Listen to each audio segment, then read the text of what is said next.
más o menos.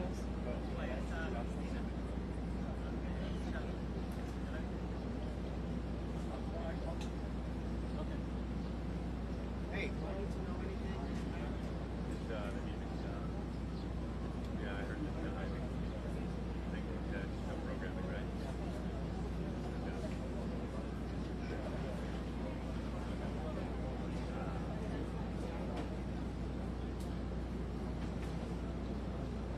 That kind of came this way. That's what you need. Okay. Crecí. Qué pena. Regálame otra vez el paquetico. Porque me lo voy a poner aquí en el cuello también. Yeah. Yeah.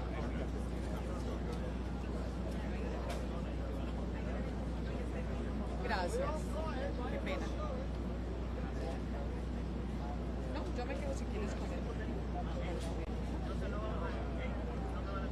Creo que no.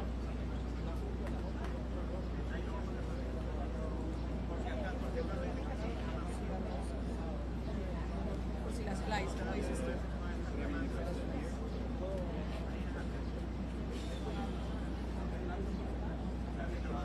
Okay, stations were 3 minutes away.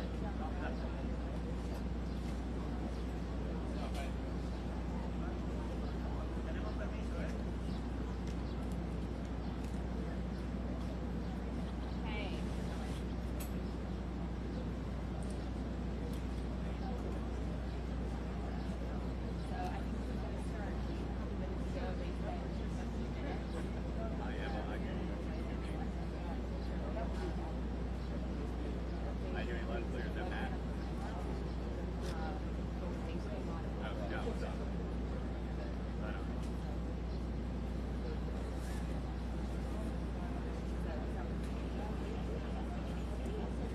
I hear you.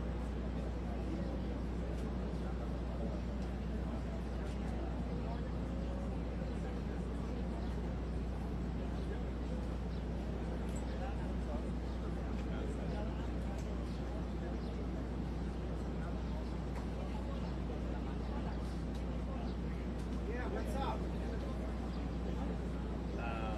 I guess everyone can see if there's a stunning condition during compressor, we have enough time to try to start it.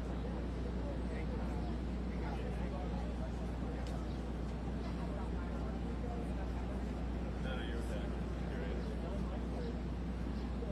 2 minutes, What okay? other elements? Very loud. Maybe like the student. Next time.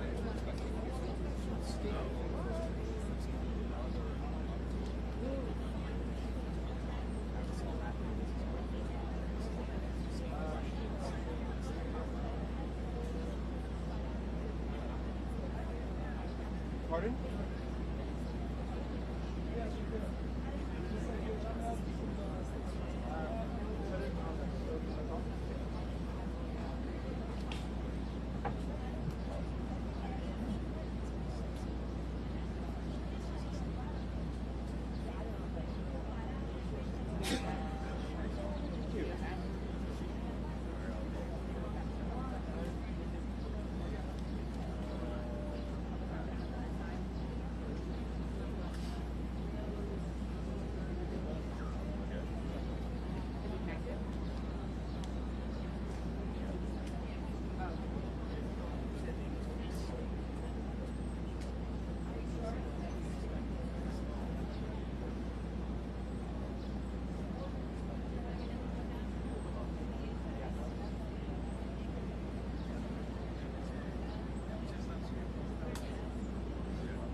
¿No se nota? ¿Cierto? Y ahora pongo aquí, ya me puse aquí a este lado. Que el cuello se... Me lo pongo en el cuello.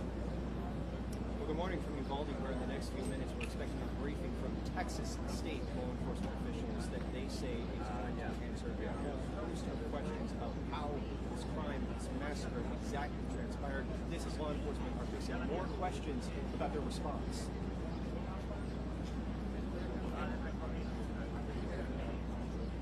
Hey, expectations are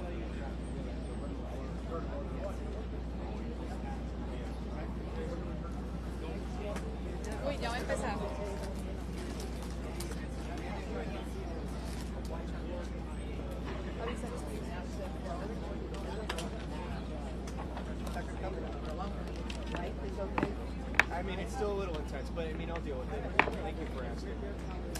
Don't make it better. Better? Better. Yeah? Yeah, the higher the better. All right. All right, everybody, about to get started. Don't hesitate.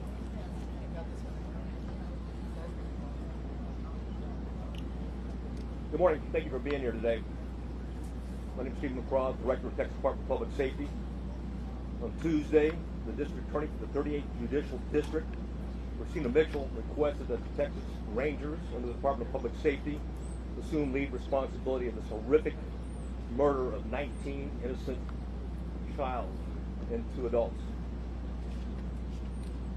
Our goal today is to provide the parents, the community of Uvalde, the public, as much information as we can Briefing is now underway. on where we are on the investigation. We're here to report facts as we know them now, not to defend what was done or to criticize what was done or the actions taken. I'll begin first and foremost with the timeline as we know it. The second timeline I'll discuss is the 911 timeline. Then we'll talk about the relevant social or digital media footprint of the subject. And we'll also have plenty of time for questions at that point.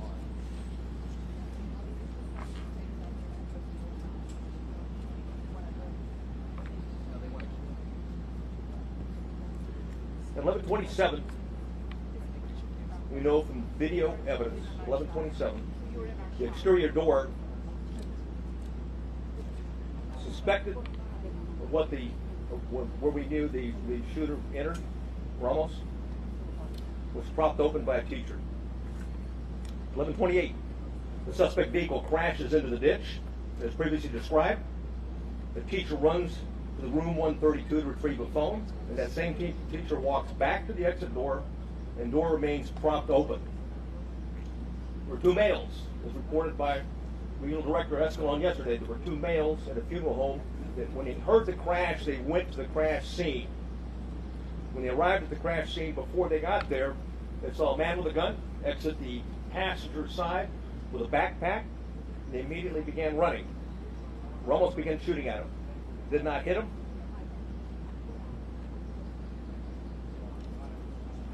One of the males fell when he was running.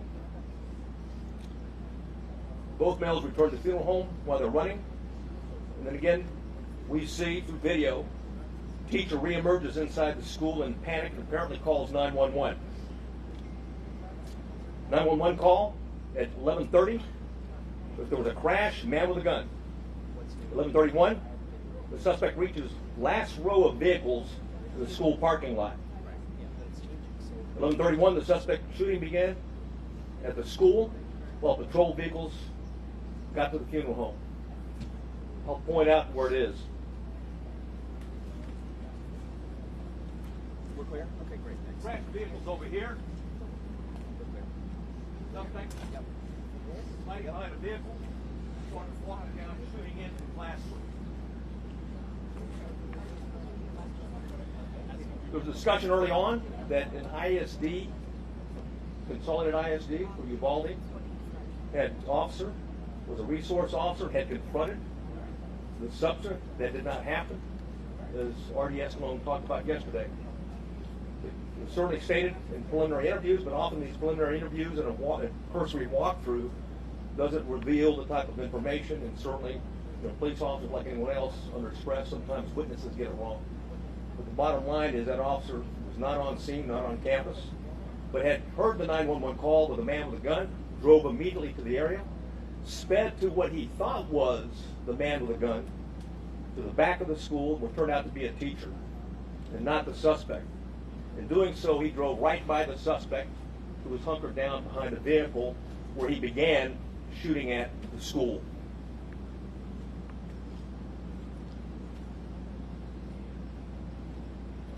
(11:31), the suspect shooting in between the vehicle is when it began, while the patrol vehicle gets to the funeral home.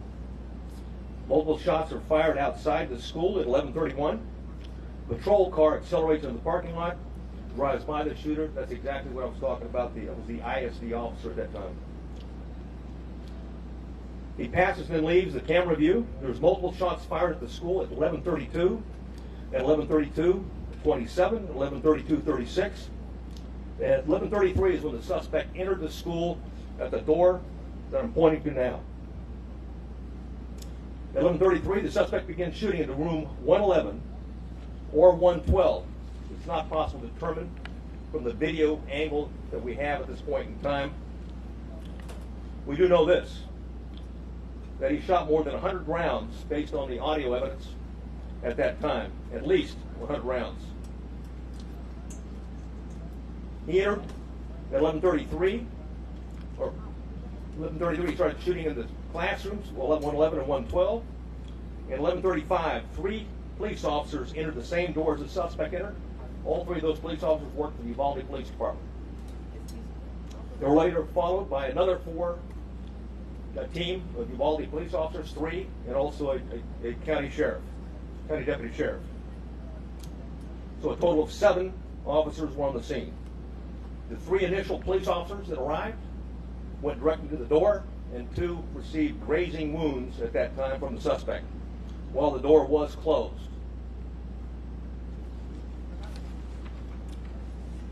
At 11:37, there was more gunfire. Another 16 rounds was fired at 11:37. 1 at 11:37, and 16 seconds, 11:38, 11:40, 11:44. At 11:51, a police sergeant and USB agents started to arrive. At 12:03, officers continued to arrive in the hallway, and there were as many as 19 officers at that time in that hallway.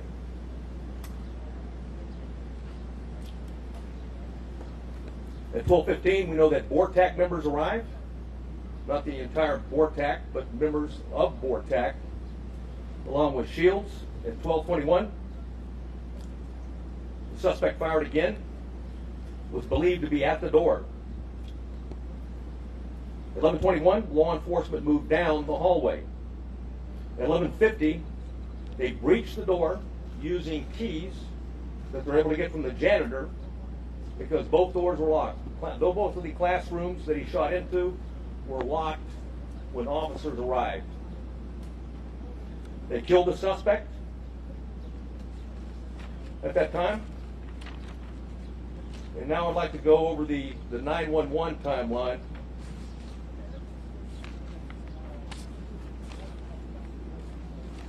So I warn you, it's not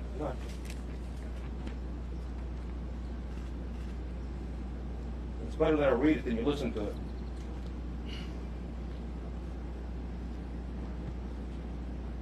The caller identified, I'll not say her name, but she was in room 112, called 911 at 12:03. The duration of the call was 1 minute and 23 seconds. She identified herself and whispered she's in room 112.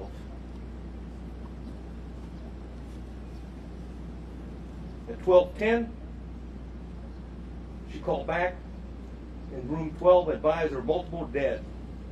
12:13, again she called on the phone. Again at 12:16, she's called back and said there was 8 to 9 students alive. At 12:19, a 911 call was made, and another person in room 111 called. I will not say her name. She hung up when another student told her to hang up. At 12:21, you could hear over the 911 call that 3 shots were fired. At 12:36, 911 call. It lasted for 21 seconds.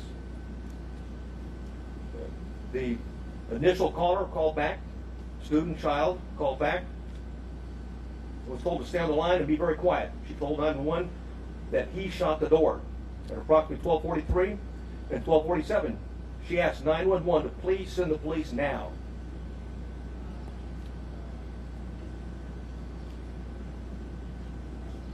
At 12:46, she said that she could hear the police next door.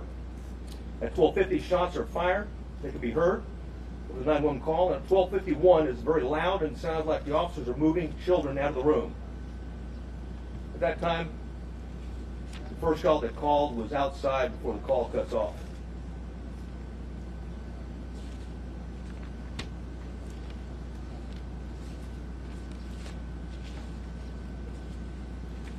Additional information that we have is that there are 58 total magazines at the school related to the crime scene. 11 of those magazines were inside the school. 3 were on the suspect's body. 2 in room 112, 6 inside room 111. 5 were on the ground, 1 was in the rifle. There were 32 magazines outside the school, but on school property. 1 just outside the school building, and 31 in the suspect's backpack that he did not take into the classrooms with him. There's 15 magazines at the crash site. There were 2 magazines at the suspect's residence for a total of 60 magazines. He had purchased and had a total of 1,657 total rounds of ammunition. 315 of those rounds were inside the school. 142 of those were spent cartridges. 173 were live rounds. 922 were outside of the school, but on school property. 22 of those were spent cartridges. 900 were live rounds. 422 were at the crash site. 22 were spent cartridges. 420 of those were live rounds. There's 35 spent law enforcement cartridges total in the school. 8 of those were in the hallway. 27 were inside the classroom. 111 where the suspect was killed.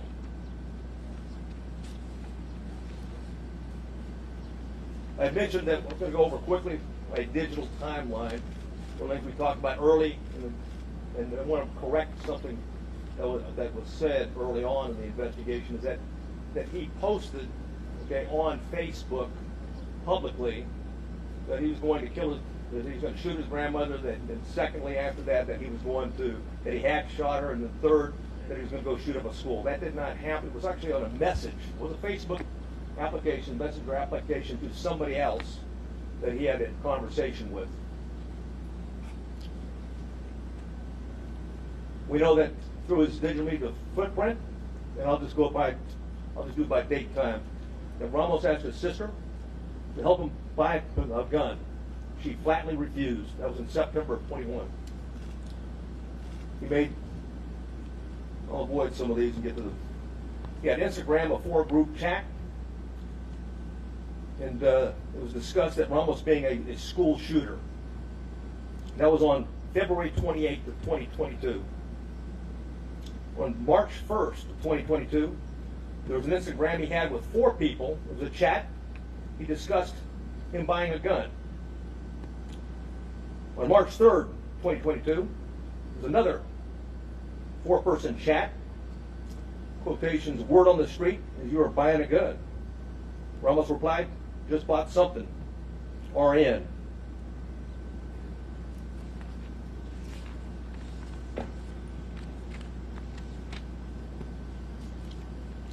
On March 14th, and there was an Instagram posting by the subject, in quotations, 10 more days.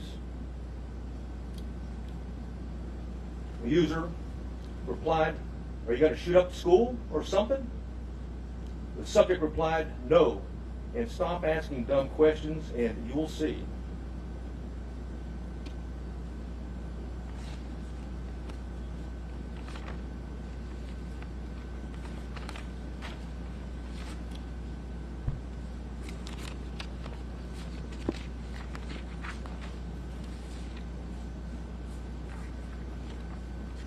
I know you have many questions, and I've agreed to stay as long as we can to answer as many of those questions as we can. If I can't answer it, because we don't know definitively right now, I'll simply say that. And it continues to be a preliminary investigation. There's, literally, certainly over hundreds of interviews have been conducted, will continue to be conducted, and there's thousands of leads that are being pursued, not consecutively, but concurrently, and thanks to our federal and local partners. And I do want to mention behind me, we've got the FBI Special Agent in charge. We also have an ATF Special Agent in charge, or ASAC, and of course, who else do I got behind? The Texas Rangers, if there's any specifics that I haven't covered that I might need their particular support on.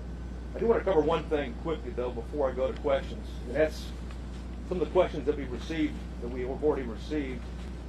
And one of those is going around now that in fact, the subject had been one of the 2 arrested by the Texas Rangers and the local police back in 2018. That's not the case. It was not one of the individuals. In fact, we had found no links, associations, and relationships in that investigation. Clearly, it was a threat. It was back in 2018. 2 juveniles were charged with attempted or conspiracy to commit capital murder. There's no question that we thought, and we had evidence, and certainly the district attorney agreed, that these juveniles, one 13, one 14 years old, was a threat to Uvalde. And there was a discussion at that time, even the senior year of the one that was 14 years old, which would make it 2022. However, it was not the subject.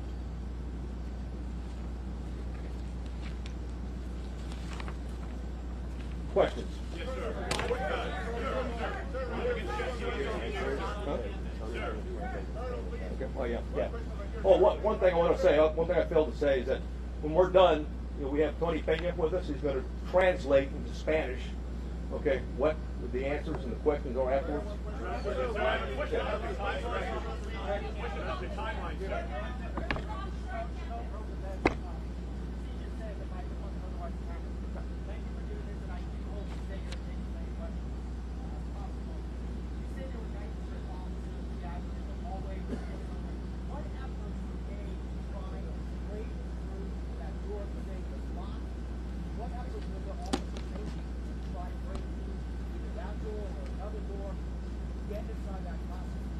None at that time. The on-scene commander at the time believed that it had transitioned from an active shooter to a barricaded subject. Sir, you have people who are alive, children who are calling 911 saying, please send the police. They are alive. In that classroom, there are lives that are at risk. Hey, we're well aware of that. Right. Yeah. Why was this decision made not to go in and rescue these children? Again, the on-scene commander considered a barricaded subject and that there was time and there were no more children at risk. Obviously, based upon the information we have, there were children in that classroom that were at risk, and it was, in fact, still an active shooter situation and not a barricaded subject.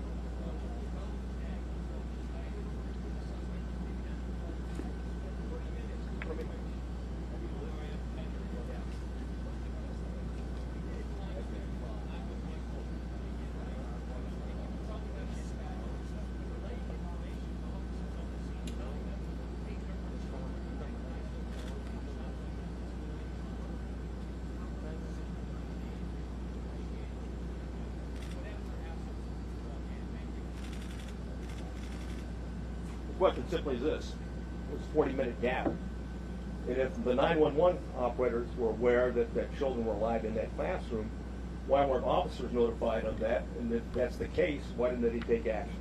That's the question.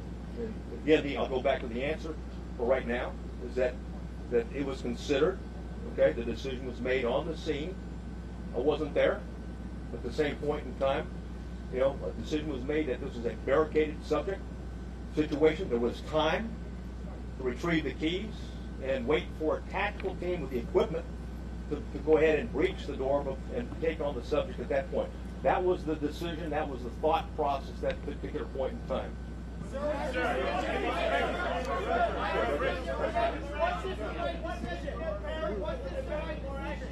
What?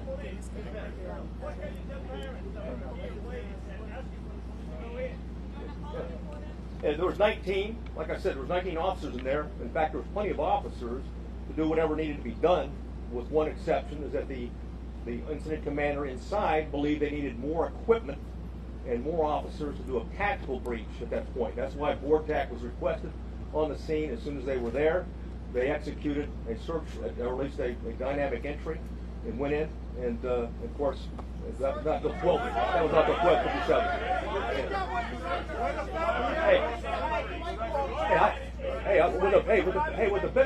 With the benefit of hindsight, Hey, the benefit. Hey, stand by. Hey, stand by. Hey, stand by. All right. I got it. I got it. Okay. Hey, from the benefit of hindsight, where I'm sitting now, of course it was not the right decision. It was the wrong decision. Period. There's no excuse for that. But again, I wasn't there, but I'm just telling you, from what we know, we believe there should have been an entry at that as soon as you can. Hey, when there's an active shooter, the rules change. It's no longer, okay, it's no longer a barricaded subject. You don't have time. You don't worry about outer perimeters. And by the way, Texas embraces active shooter training, active shooter certification, and that doctrine requires officers, we don't care what agency you're from, you don't have to have a leader on the scene. Every officer lines up, stacks up, goes and finds where those rounds are being fired at, and keeps shooting until the subject is dead. Period.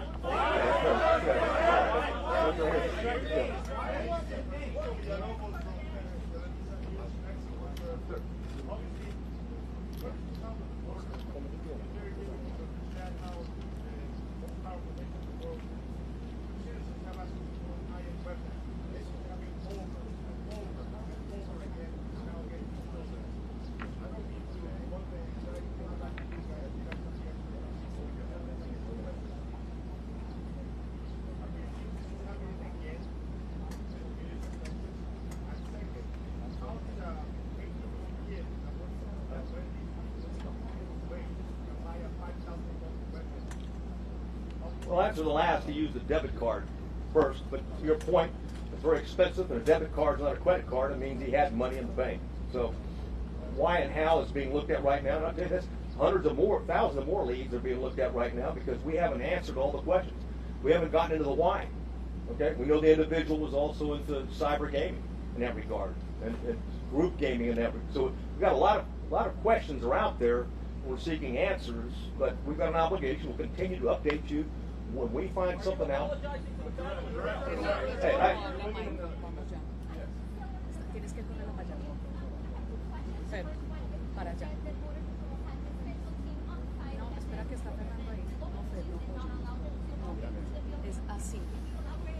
the Border Patrol agents, the BORTAC agents that were in the building didn't line up. They're part of the 19 that I talked about, and the entry team, ultimately the entry team that went in. But I can tell you that they were told, just as like as any other officer was told, and others, even command staff that came on board, is that the incident commander at the time was believed that in fact it was a barricaded subject, that we had time, there was no kids at risk.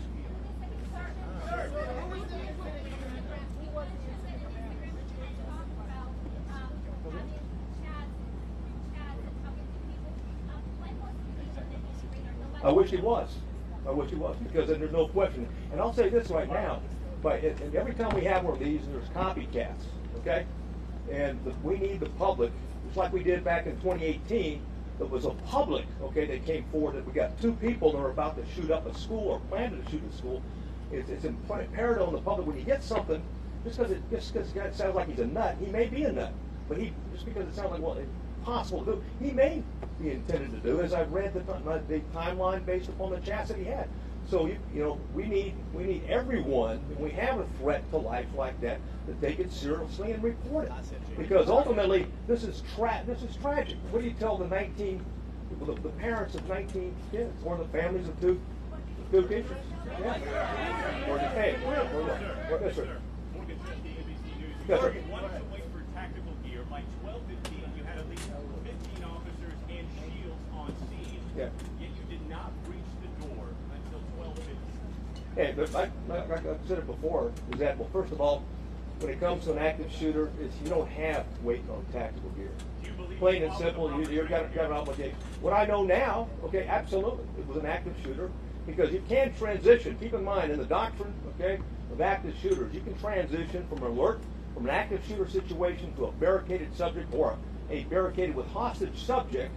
But if shooting continues, and you have any reason to believe that there's individuals alive in there, you've got an obligation to move back to an active shooter posture, and that means everybody at the door. Are you saying those children were no longer at risk when he barricaded himself?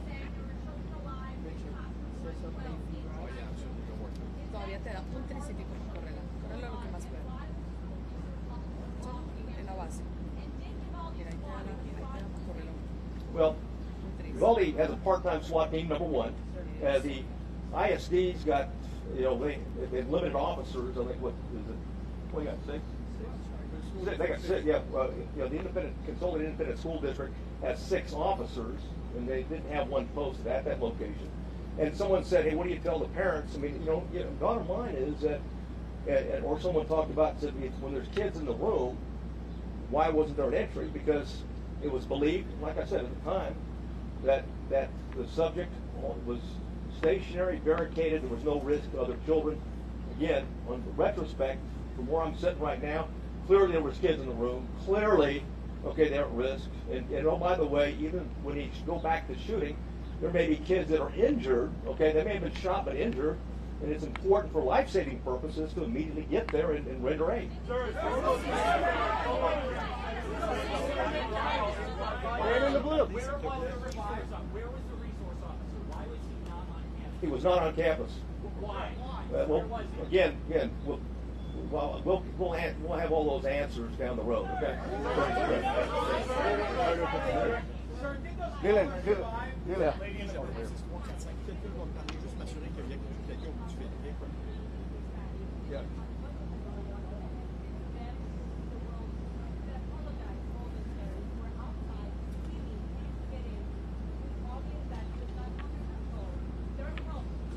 Oui, je t'entends bien. Merci beaucoup de me répondre. Je suis certain que je vais quelqu'un de plus.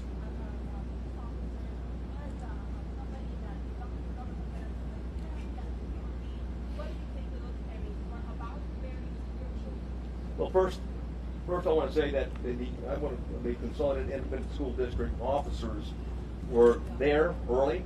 There was 4 of them, and they immediately began evacuating the school and did that throughout the process. So keep in mind, so that was going on. That's what do I say to the parents? I don't have anything to say to the parents other than what had happened. We're not here to defend what happened. We're here to report the facts so they have the facts. Yeah. Hey, bottom line, consultant. Any of the family members gassed or taped outside the building? I'm sorry? Oh, yeah, I don't have any information on that. Oh, one second though. However, we did review what DBS officers arrived on the scene, what they did, and looked at those instances. You know the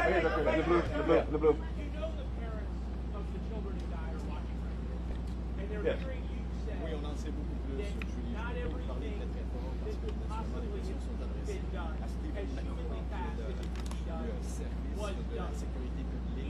Are they owed an apology from somebody in the commander and the If I thought it would help, I'd apologize.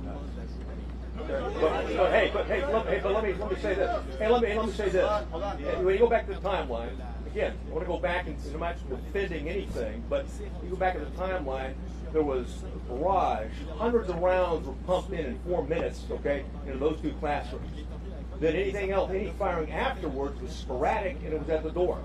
So the belief is that there may not be anybody living anymore, and that the subject is now trying to keep law enforcement at bay or entice them to come in, suicide by contact. I understand that. I reported that. Yeah.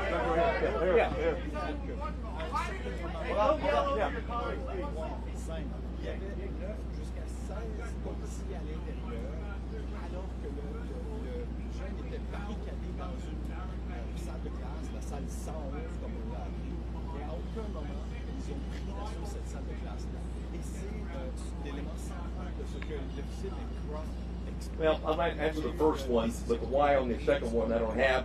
The first one, that each door can lock from the inside, and both doors were locked, okay, from the inside. So the subject, when he went in, he locked the door. He came out one time into the hallway, went back in and locked the door, because at the time that the officers went in, both doors were locked. They got a key from the janitor and used it.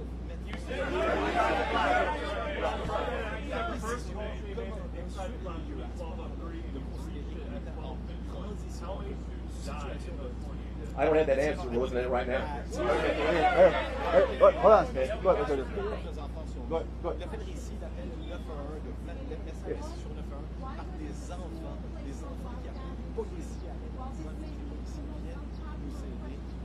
Les policiers prennent d'assaut la place. Les enfants le demandaient, je disais. On entendait l'officier McGraw faire des pauses et être de soldats. Et lui, il a dit lui-même d'ailleurs, c'est plus facile de lire ces commentaires-là que de les entendre. Si vous les entendiez, ça vous arrache la tête.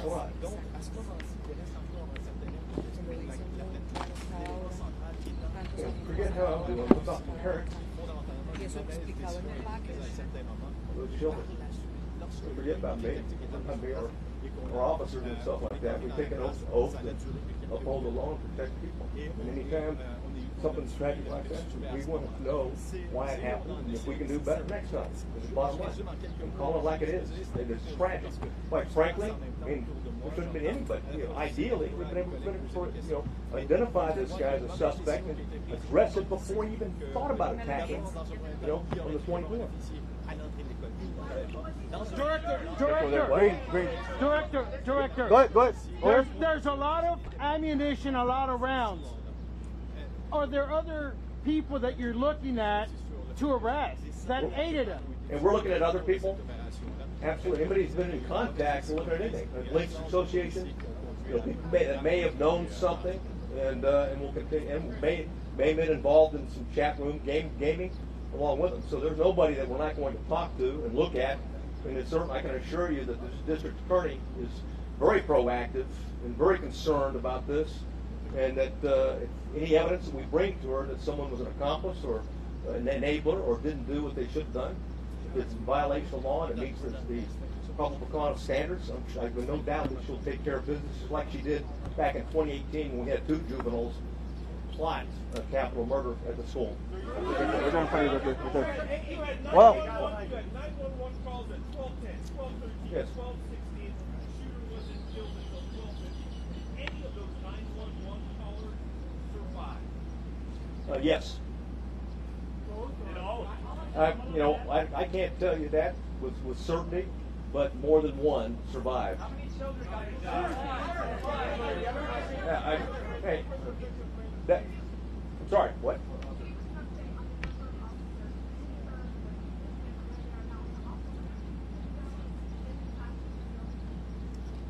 Yes, the windows I'll go backwards, and right over here, I'll move over here. Something shot into these windows right here. She's approaching the door. Right? So the children were vulnerable all the time going through. We don't have any recording of any of the children maybe injured but not dead the way he shot in a particular area. Right? As to the answer in terms of someone could have shot opposite in that regard, so I don't have the answer to that, quite frankly. Right? We're looking at a number of different things in terms of ballistics and things like that, but you can keep in mind, you've got children, okay, in here. We've got children in here. Oh, geez, yeah. Bring the map closer to the ring. Okay. All right. We're looking at this from a tactical standpoint and everything in terms of looking backwards, okay? And certainly one of the things is, what was the access in 111 and 112 in that regard? And also, there's other access points as well.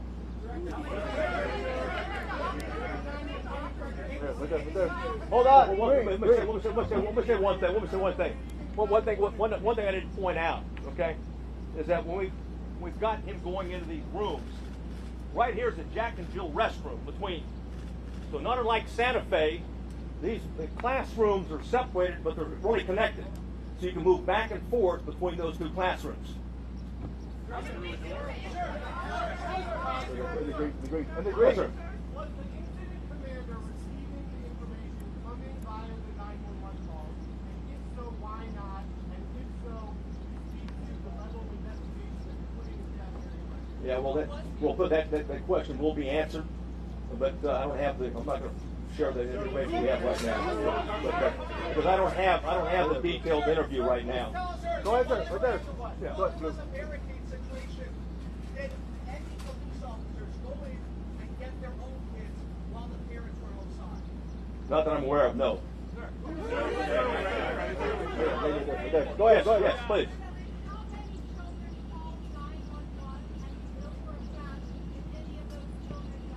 I know for 2 for certain did, and those 2 did not die. Why was that propped open door still propped open even after the incident was occurring with shots being fired in the air? Bottom line is, we reported what happened.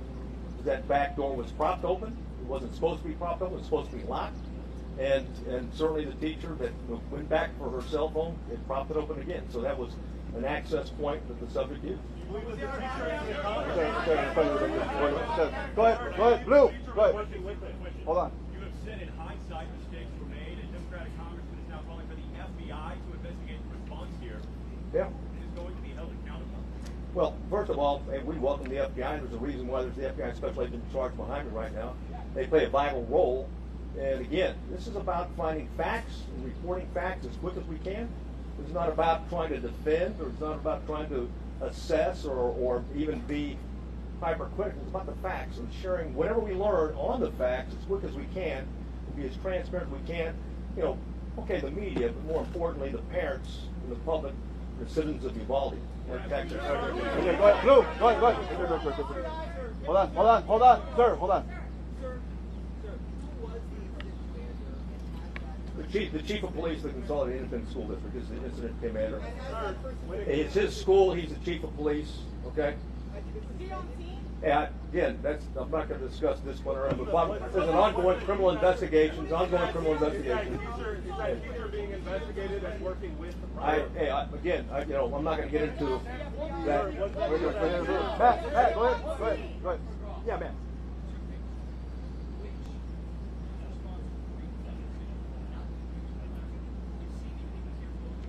As the chief of police of the Consolidated Independent School District, he was convinced, and again, I want to go back and say, he was convinced at the time that there was no more threat to the children, and that the subject was barricaded, and that they had time to organize with the proper equipment to go in. The subject already had hit 3 officers, and hit 2 officers, and I didn't answer the final question.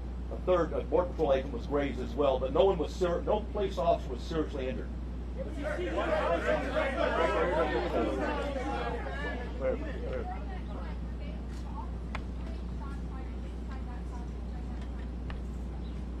Yes, they did. He shot, and I went through the timeline before where he continued to shoot periodically, sporadically. The last, I think I already gave you the timeline. I'm sure I went through it, but the last time that the shot right before the entry, okay, was he shot at 12:21. So At the officers or at the children? no, not the children. Okay, we don't know yet. We believe it was at the door, is what he fired at. Go ahead, right there. Yes. Hold on.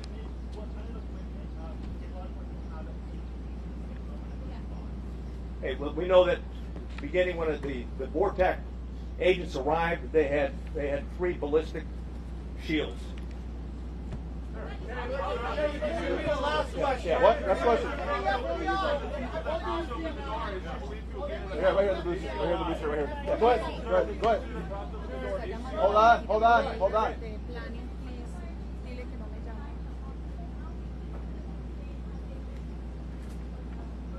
I don't know.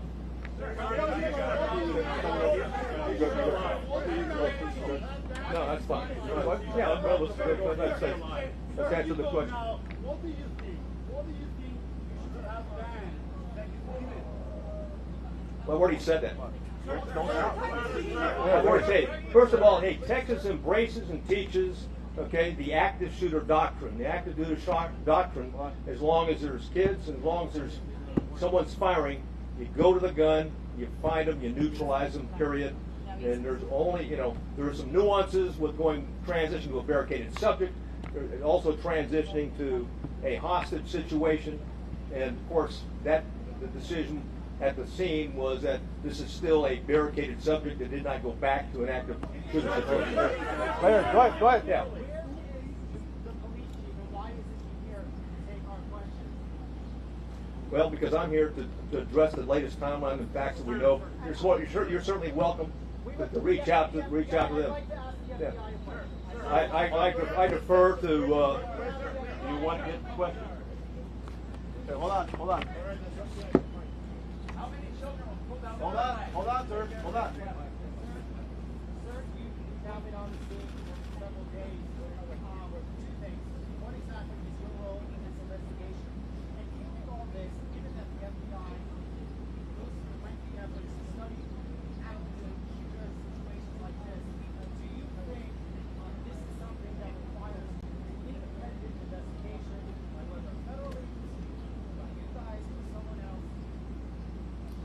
Thank you for the question. So, my name's Oliver Rich. I'm the special agent in charge of the San Antonio division.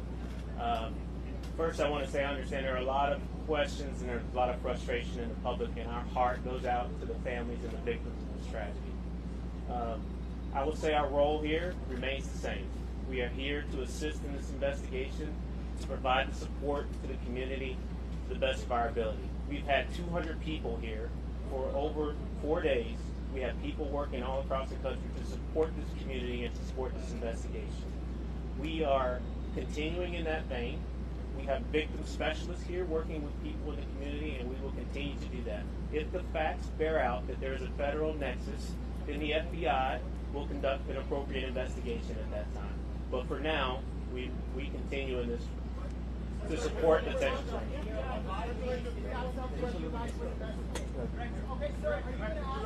How many more questions? Two more questions. No, 2 more questions. Guy in purple. Okay. Yes.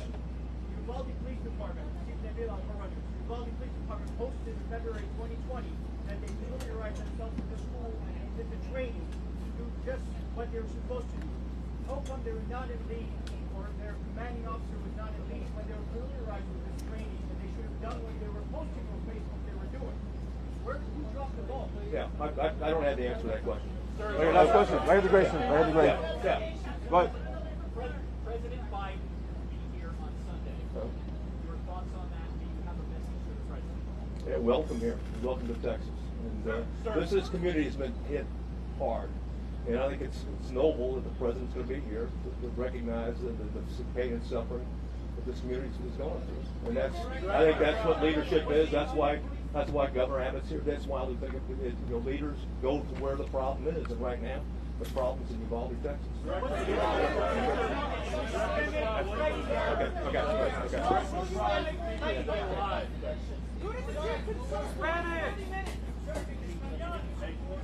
En español.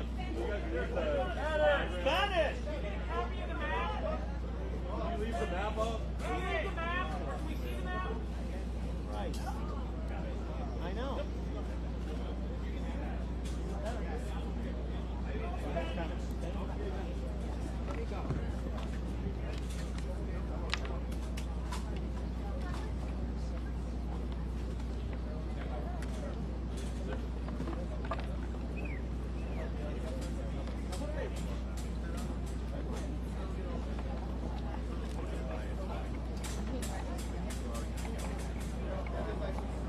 Well, so in 2020, they took the training, right? They were.